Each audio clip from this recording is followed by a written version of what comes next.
Hi, I'm Oliver Elbert, and I'm from UC Irvine. I work with James Bullock, and right now I want to talk about SIDM in the context of too big to fail, or solving too big to fail, potentially. But first I'd like to acknowledge some of my collaborators, Miguel Rocha, who just gave a great overview of SIDM, Jose Onyorbe, Annika Peter, and Manoj Kapling-Hat. So to start off, we have our model of the universe. The lambda SIDM model does a great job predicting things, especially on large scales. Here we have everybody's favorite comparison between simulations and observations on large scales. We have the Millennium simulation down here, and all of the dark matter halos found in it. And then up here we have galaxies from SDSS and other long-range surveys, and we see that they look very similar. The structure, the number counts, everything agrees very well on large scales. Unfortunately, when we start zooming in, we start seeing a few problems. And the problem that I want to talk about today is the too big to fail problem. So here's a plot from Mike Boylan-Kolchin's 2012 paper, and plotted as the circular velocity of galaxies, of subhalos versus the radius. And the colored bands here are,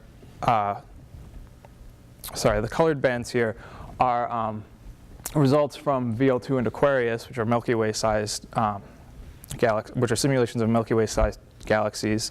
So yeah, the colored bands are subhalos of them, and then the data points are Milky Way dwarfs. And what we see is that these bright Milky Way dwarf spheroidals, for the most part, don't really fit into these large 40 kilometer per second and greater halos. And of course, these halos are actually predicted to be there by simulations. Here's a plot from Shea, Garrison, Kimmel's work. And these are Vmax functions for a suite of simulations of Milky Way-sized galaxy halos.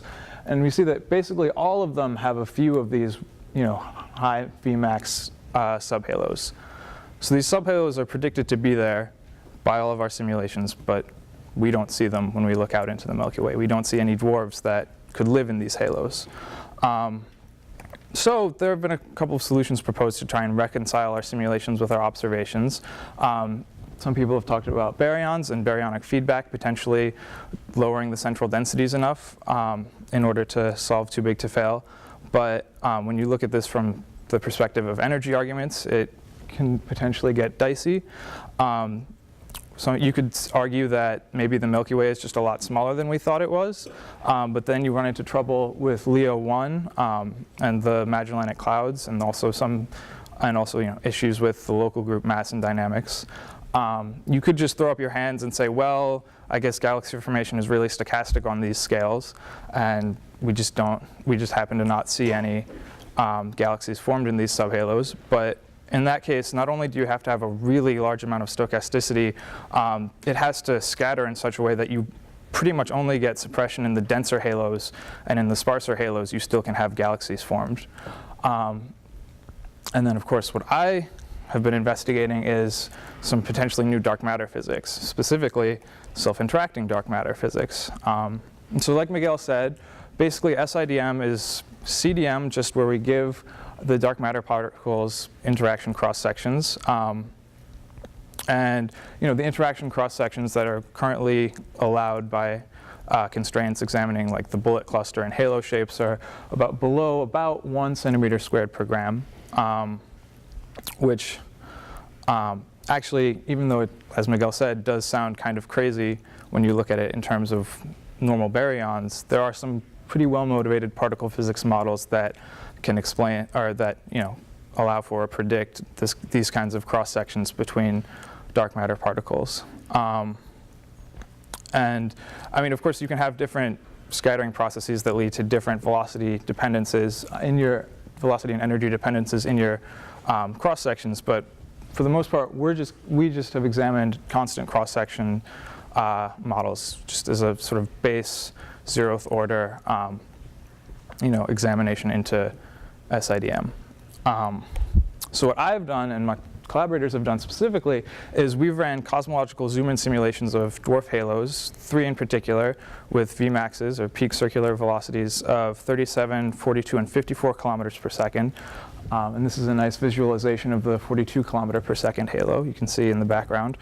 We ran it with sufficient resolution to really get into sort of the inner parts of these halos and to resolve the potential cores that have formed. And we've run them in both CDM and SIDM from the same initial conditions. And we've run with SIDM cross sections of 1 centimeter squared per gram, 0.5 centimeters squared per gram, and 1/10 of a centimeter squared per gram. And so just some early stuff are some simple, straightforward things, so we can immediately check to see if the cores are actually forming. And we see that for the smallest cross sections, 0.1 centimeter squared per gram, you don't really get much deviation from CDM except at very small scales. But the 2 larger cross sections here actually give you cores that are the right density and the right size to be consistent with what people are possibly observing in the Milky Way dwarf spheroidals.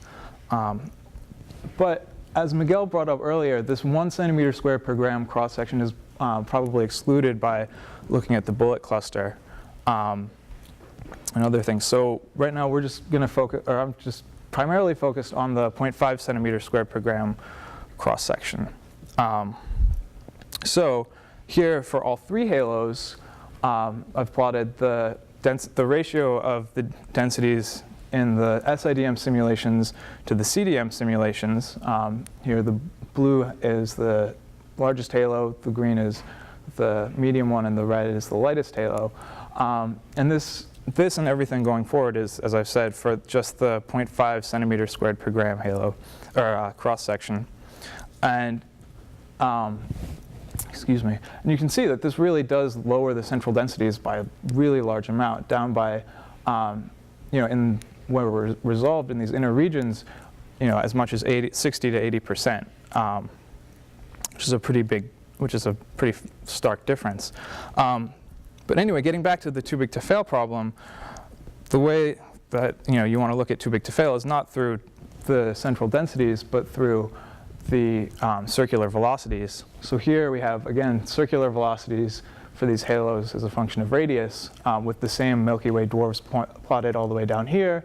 And here for the CDM simulations, we have the circular velocity profiles. And we see that, yeah, these guys are all pretty much massive failures. None of them, maybe the 37 kilometer per second one could host Draco, but really none of them are that great.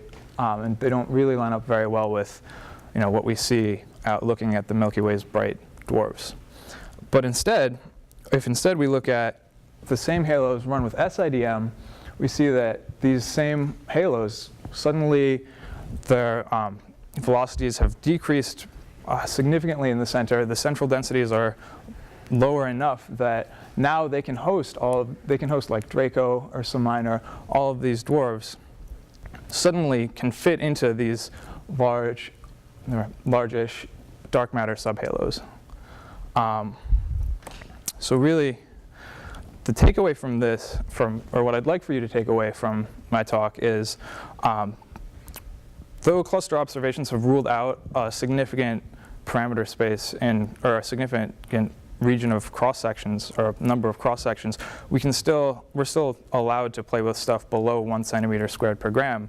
So this 5 centimeter squared per gram cross section that I've been showing you is still viable looking out into the universe. And really, these cross sections do allow the Milky Way dwarfs to populate these subhalos with Vmaxes of 40, 50, 60 kilometers per second.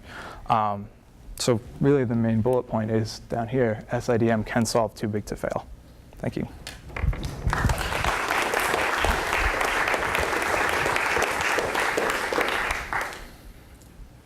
Questions? Yeah. I guess that's your job. Sorry. Yeah, I think it's absolutely, of course, it's fascinating to explore exotic solutions to the classical problem or call it too big to fail. But I think the jury is very much still out on what baryons do. I mean, there's even the kind of review paper, really it's around 4 nats mass where it's a bit more difficult. And below 4